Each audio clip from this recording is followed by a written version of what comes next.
In 1919, London was just waking from the long nightmare of the First World War. Suddenly, a dazzling show blew into town, promising escape to exotic Arabia. Come with me to the land of history, mystery, and romance. Londoners, starved for heroes after 4 years of brutal trench warfare, swarmed to see documentary footage and color glass slides of a dashing young Englishman who seemed to spearhead a heroic revolt that brought down an empire. From the moment the show premiered, the world knew Thomas Edward Lawrence as Lawrence of Arabia. Lawrence is an action hero and an intellectual hero in one, which sets him apart from any of the other famous warriors in the 20th century. But with fame came controversy. Lawrence certainly played some role. I don't think that he was the spark plug of that revolt. He was important, and he became, in fact, more important after the war. He made of his life a mysterious puzzle and sort of throws down the challenge to us to figure out what was real and what was not, what was fantasy and what was fact. Who was T.E. Lawrence? What did he really do? And did the myth match the man?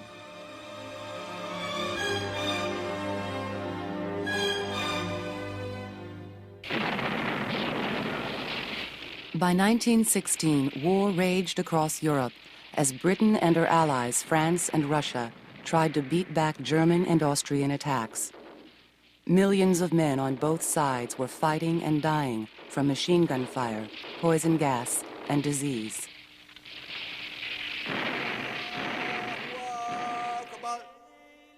But T.E. Lawrence was far from the action, stuck in an office in Cairo. For Europe's war was a world war. The Turkish Ottoman Empire, which straddled the Middle East from the Black Sea to the Persian Gulf, had begun fighting on Germany's side. It beat Britain in battle after battle and almost captured the Suez Canal, Britain's lifeline to its colonies. Lawrence was a low-level officer in Britain's Middle East headquarters at the time. Far above him in rank, officials were urgently looking for an Arab leader to start a revolt against the Ottoman Empire. They found one in Sharif Hussein, traditional protector of Mecca and descendant of the Prophet Muhammad. The British made the vague promise that if the Arabs under Sharif Hussein would rebel against their Ottoman masters, that they would gain an independent Arab state under Britain's sponsorship at the conclusion of the war. Britain chose the desert leader Sharif Hussein for both practical and romantic reasons. The British had decades ago decided that the Arabs were a people whose pure and genuine strains were to be found in the desert among tribal peoples, and whose corrupt and false strains were to be found in the cities among the politicians. In June 1916, Sharif Hussein and his sons began the Arab revolt with Britain's guarantee, or so they thought. They forced the Ottoman army out of the holy city of Mecca, but minimal training and support from Britain brought them to a standstill. Lawrence, assigned to make maps, interview prisoners, and write intelligence reports, watched the Arab revolt from afar, with dreams of glory and growing impatience. He had such intense capacities and ambition and power and such ambiguity about it. He himself, in sort of exasperation, wrote, "I hate to lead, but I don't obey orders."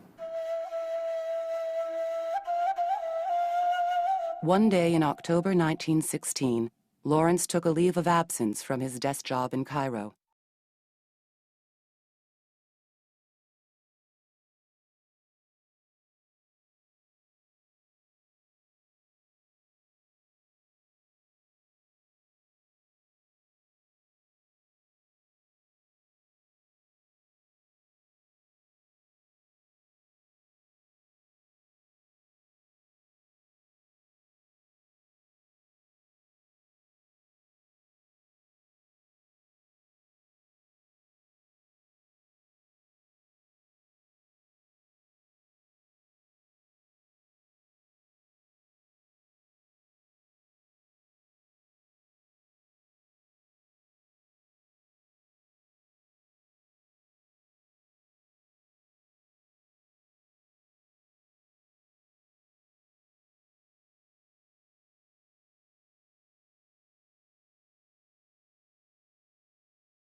cases to manipulate, or so the British thought.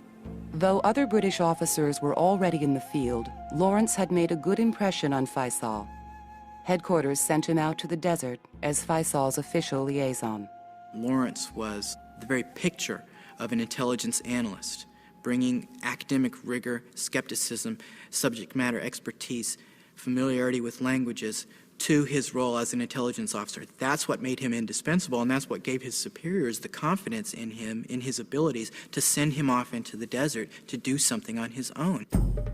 It was as if T.E. Lawrence had been training for this moment all his life. Fascinated with chivalry and the Crusades since childhood, when Lawrence was in college, he headed to the Ottoman-occupied Middle East to survey Crusader castles. Warned that he might not come back alive, he went anyway, walking 1,100 miles alone through Syria and Palestine in 1909. The walking tours alone in Syria, he learned the land, he learned how to live off the land, he learned how to live as a Bedouin, as a villager. He learned how to fit in with them. From the beginning, he trained himself to endure foodless weeks and waterless nights and sleepless, and he would just test himself to the limits of his endurance. Lawrence had gone to Syria to study the Crusades, but when he came face to face with the Arabs whose ancestors fought the Crusaders, he wanted to know more. During the next 3 years, he would spend many months in northern Syria at an archaeological site called Carchemish. His stay at Carchemish was probably the happiest time of his life, where he really developed a great affection for the land, for the people. It was at Carchemish that Lawrence's wildly romantic vision of desert Arabs and his own connection with them first took shape. The Bedouin of the desert, born and grown up in it, had embraced with all his soul this nakedness too harsh for volunteers. In his life, he had air and winds, sun and light, open spaces, and a great emptiness. He kind of invented his identity as he went along, out of his own soul, really, his own interest in medievalism, in archaeology, in origins, roots, romantic peoples to be liberated. War would give Lawrence's idealized view of the desert and its people a harder strategic edge. They are perhaps the most elusive enemy an army ever had, and inhabit one of the most trying countries in the world for civilized warfare. By early 1917, Lawrence, based in the desert with Faisal's warriors, began to see a larger role for the Arab revolt, and he set out to prove it. The strategically located port city of Aqaba was midway between the Sinai Desert and the vital Hejaz Railroad. Ottoman Turkish troops based in town dominated both. The Ottomans' huge cannons were locked in position permanently facing the Red Sea, the only possible route of attack. Behind the city lay a desert so harsh that it was left unguarded. Lawrence and Faisal agreed to do the impossible: attack Aqaba from the desert. So I decided to go my own way, with or without orders. I wrote a letter full of apologies, that my intentions were of the best, and went. Not only did Lawrence ignore the orders that he was in Arabia under, it appears that he mounted the expedition to Aqaba entirely of his own volition, and his superiors in Egypt had no idea where he was. With close to 50 tribal warriors, Lawrence left Faisal's camp and disappeared into the desert.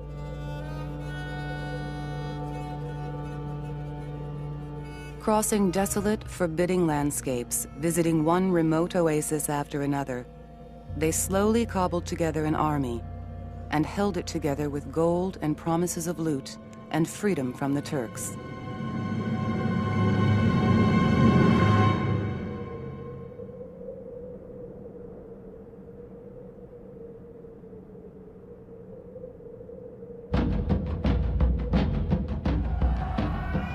After 8 weeks, 2,000 Arabs suddenly swept into Aqaba in a surprise attack. Aqaba was theirs. Aqaba was a very significant victory, not just for the Arabs, but for the British as well. Once Lawrence took Aqaba, the Arab revolt all of a sudden was on the Turks' doorstep. The new general, Edmund Allenby, instantly understood what the startling victory at Aqaba meant. The Arabs could play a role in winning the larger war. Allenby gave Lawrence weapons and gold and the freedom to fight in his own unconventional way. Together with Faisal's men, Lawrence launched a series of harassing raids that damaged but didn't destroy the Hejaz and Transjordan railroads, the only source of supplies and reinforcements for the Turkish Ottoman troops. This show is splendid. You cannot imagine greater fun for us, greater vexation and fury for the Turks. There's a note from his immediate superior in Egypt to another office in Cairo saying, well, a train was blown up in southern Syria a few days ago. I think we can probably assume then that Captain Lawrence is actually still there. What he did was create a theory of warfare, of how to succeed in warfare without fighting battles. He said, if you can keep hundreds of thousands of men on garrison duty, standing guard against you because they don't know where you're going to strike next, that's a very effective form of warfare. Lawrence's writings on guerrilla warfare would inspire generations of fighters, from the North Vietnamese to U.S. Army Special Operations. Lawrence was the first to articulate a doctrine of guerrilla warfare in any rational manner. And it's no coincidence, I think, that from the time that Lawrence does that in late 1916, early 1917, that the guerrilla war against the Turks in Arabia becomes much more effective, much more potent. Within months, 17 train engines, miles of track, and several strategic villages fell to the British and Arab raiders. And the longer Lawrence fought beside the Arabs, the more he started to make their cause his own. After the capture of Aqaba, things in the field changed so much that I was no longer a witness of the revolt, but a protagonist in the revolt. Lawrence went to Arabia as a liaison officer. That's all he was supposed to do, was to liaise with the Arab revolt. But once he was in a position to do something about it, he became, for all intents and purposes, an Arab independence activist.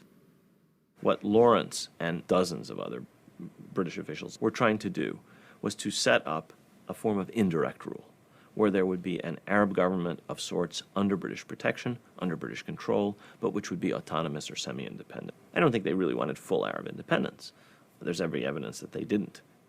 My own ambition is that the Arabs should be our first brown dominion, and not our last brown colony. Lawrence represented Great Britain, the most powerful colonial empire on earth. But his new goal of Arab freedom was about to collide with the intentions of his own government. After promising freedom to the Arabs, Britain turned and made a secret deal with its ally France to carve up the Middle East between them when the war ended. The agreement was called the Sykes-Picot Accord, and there was no room in it for Arab independence. Lawrence found himself cast in the role of the lead recruiter of the Arab tribes for this Arab revolt. And he had to then, on a daily basis, make promises about Arab independence that he knew would probably not be honored after the war. And the sense that he was lying to the very people that he was asking to sacrifice on the British behalf weighed upon him heavily. We are calling them to fight for us on a lie, and I can't stand it. Lawrence's private shame became a public scandal when the lie was suddenly exposed. In November 1917, newspapers around the world published the Sykes-Picot Accord. The Hashemites, the Arab world, and the world found out about Sykes-Picot when Comrade Leon Trotsky, the Commissar for Foreign Affairs of the new Bolshevik regime in Russia, published all the secret treaties that the Tsars the diplomats had entered into, including the Sykes-Picot Accords, and British diplomats had to scramble all over the Arab world to try and explain the inexplicable and justify the unjustifiable. That same month, another controversial British document with yet another promise hit the newsstands. The Balfour Declaration guaranteed Britain's support for a Jewish homeland in Palestine, territory already promised to the Arabs and to France. To a certain extent, the British felt their national survival was at risk, and they would make any agreement to survive as a nation. And the details, the difficulties could be worked out once the war in Europe was over. British policy in the Middle East had no central controlling authority. It was a ship without a rudder. Lawrence's Bedouin allies asked him which British pledge they should believe. Disgusted with himself, he reassured them of Britain's good intentions. The Hashemites continued to cooperate with the British because they really had no choice. They had thrown in their lot with the British. I doubt that they ever trusted them. They had all the more reason to distrust them after the publication of Sykes-Picot. In revenge, I vowed to make the Arab revolt the engine of its own success, and vowed to lead it madly in the final victory. But victory looked far away in 1917. On the Western Front, British troops fell back under withering German assaults. In the Middle East, summer's heat turned to freezing winter, and defeat followed defeat. Surrounded by brutality and death, Lawrence grew increasingly sickened by his own role in the violence. I'm not going to last out this game much longer. Nerves going and temper wearing thin. I hope when the nightmare ends that I will wake up and become alive again. This killing and killing of Turks is horrible. Lawrence came close to resigning. He thought of suicide. But less than a month after the Sykes-Picot headlines, the Middle East, long considered a sideshow in the greater war effort, unexpectedly took center stage. In one pitched battle after another, General Allenby was closing in on the city of Jerusalem, which had been under Ottoman rule since the 1500s. Allenby invited Lawrence to join the Victory March. By 1917, the British people had been asked to make incredible, unprecedented sacrifices to keep the war effort in France going. They had to be offered something that would make that sacrifice seem meaningful. And the capture of the Holy Land. The capture of the Holy Land was something that would have had a broad appeal to people of Victorian religious ideals.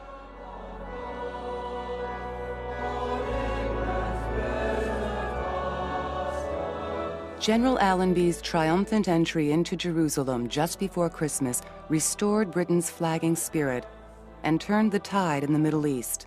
The Turks were on the run. Lawrence traded his Arab robes for a uniform and joined the procession. There he ran into Lowell Thomas, an ambitious young American journalist looking for a colorful story for the folks back home. Lawrence more than fit the bill. The few days Thomas spent filming him became the multimedia show that later made them both world famous. Thomas photographed Lawrence at a crucial moment. With the Turks finally in retreat, he began to see a way to fulfill the promise he'd made to the Arabs and himself: take Damascus.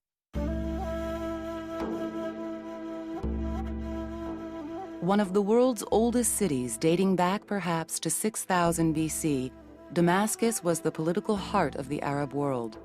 In 1917, it was in Ottoman hands.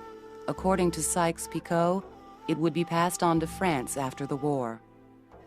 If Faisal reached Damascus first and staked his claim, his victory might force France to back down. Lawrence urged Faisal on, and the race for Damascus began. There was a kind of grand seeking to do great deeds. So it was quite natural for him to say, we can take Damascus, why not Damascus? And, put these great visions in front of them. That was what was significant about his mission in the desert. Not that he changed minds, not that he persuaded people to become Arab nationalists, but that he persuaded them, now is the time, your goal is attainable.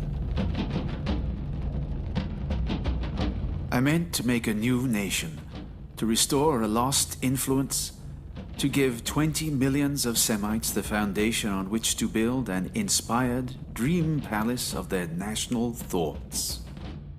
Eloquent megalomania.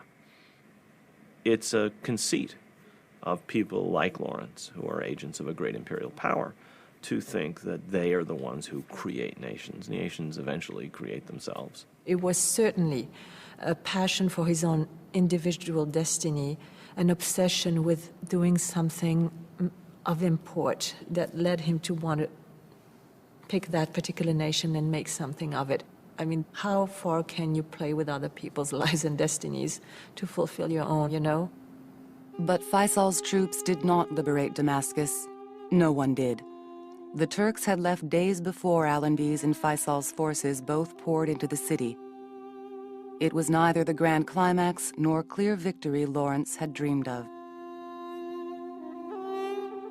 In the chaos of newly liberated Damascus, General Allenby met Faisal for the first time. With Lawrence translating, Allenby told Faisal that until peace talks began, he could administer Damascus and Syria, but only under French control. That was not what Faisal or Lawrence had been fighting for. They parted with heavy hearts. When Faisal had gone, I made to Allenby the last, and also I think the first request I ever made him for myself. Leave to go away. In the end he agreed, and then at once I knew how much I was sorry.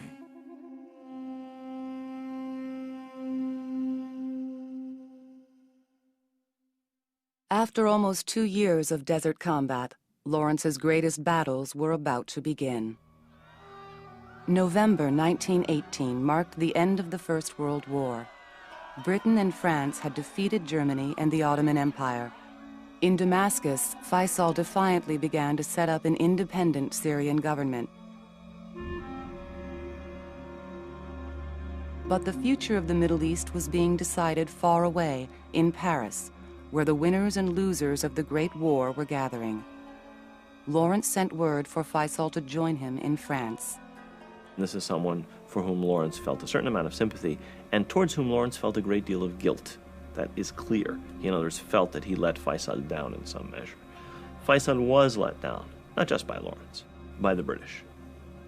With his flamboyant Arab headdress, Lawrence made himself the star of the peace conference. Winston Churchill called him one of nature's greatest princes. Together, Faisal and Lawrence stood before the Council of World Leaders and made an impassioned plea for Arab independence. Faisal was up against an absolutely brutal French policy, which intended to prevent an independent Arab state in Syria or anywhere else, for that matter. He needed the support of the British. But the Sykes-Picot Accord prevailed. France won Syria and Lebanon. Britain took Palestine and Iraq. For war-ravaged Britain, controlling Iraq and its oil was more important than keeping a promise to the Arabs. Lawrence was suddenly confronted for the first time with the absolute failure of his will. Up till now, he had been able, beyond his own agonies of duplicity, to pretty much obtain what he wanted in the field and to make things happen. And here he was, suddenly having lost this magic power he had. That's how it must have been experienced. He was back in his suit, and he was a little fellow at the conference, and nothing he did helped, nothing.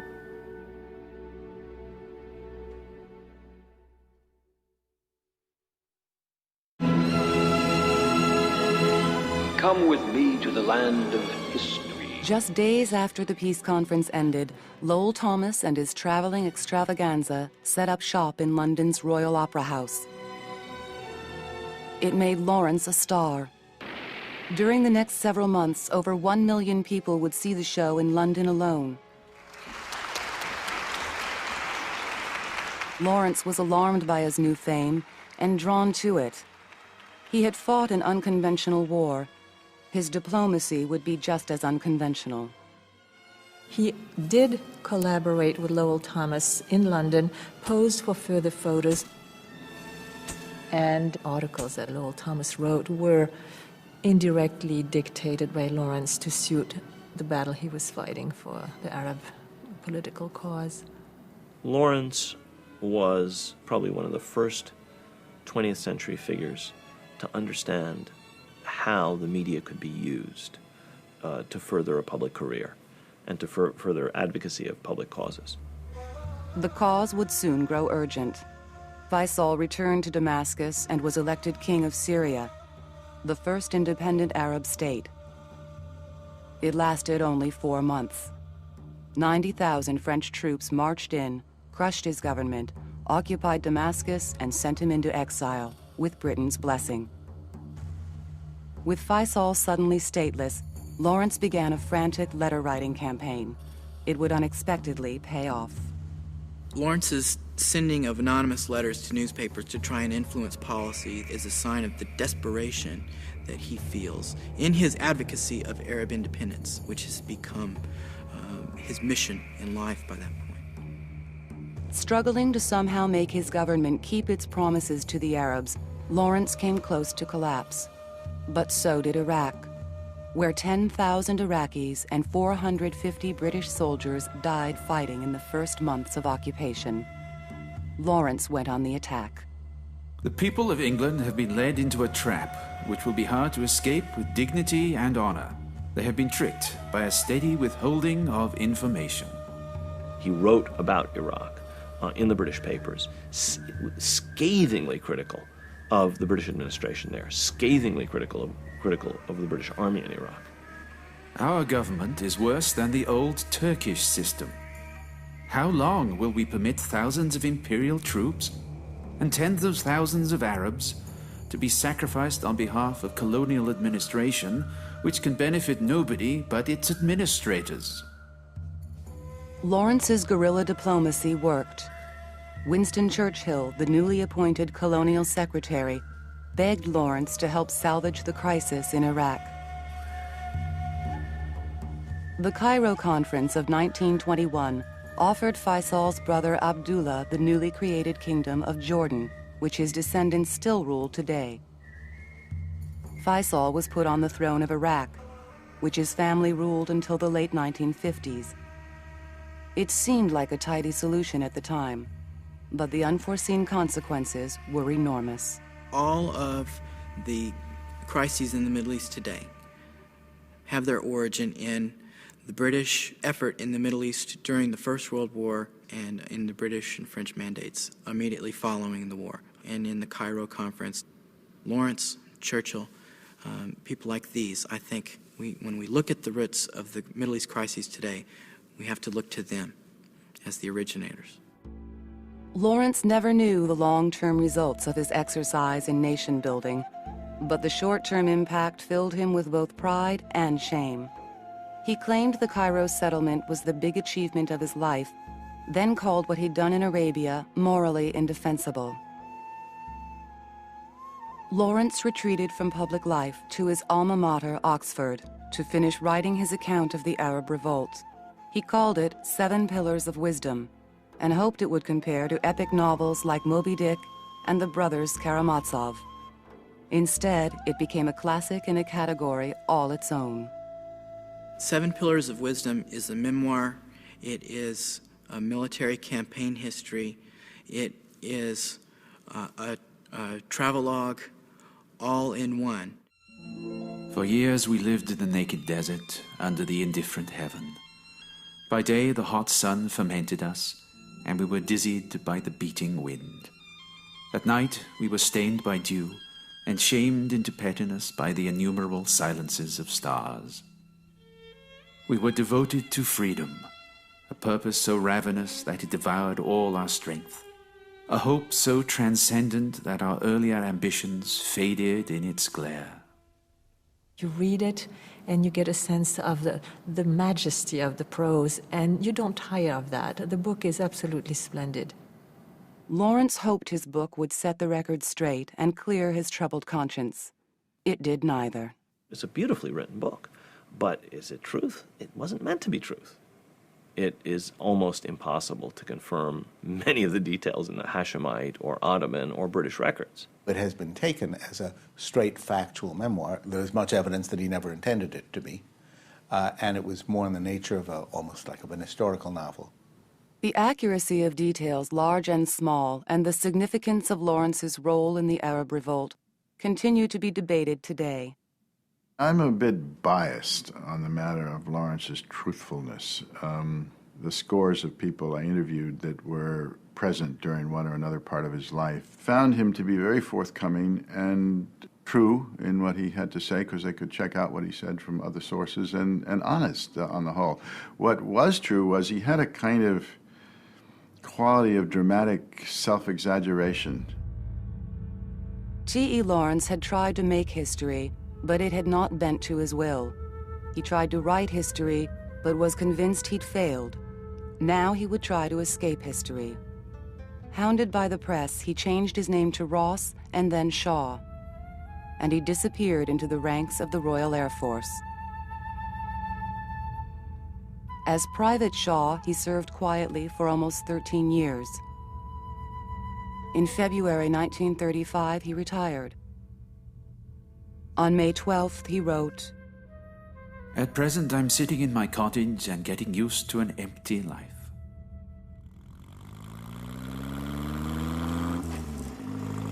The next morning, he took his motorcycle for a ride as usual, speeding down country lanes.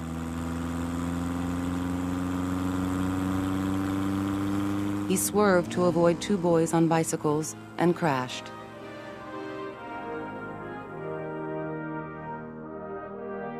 He never recovered consciousness.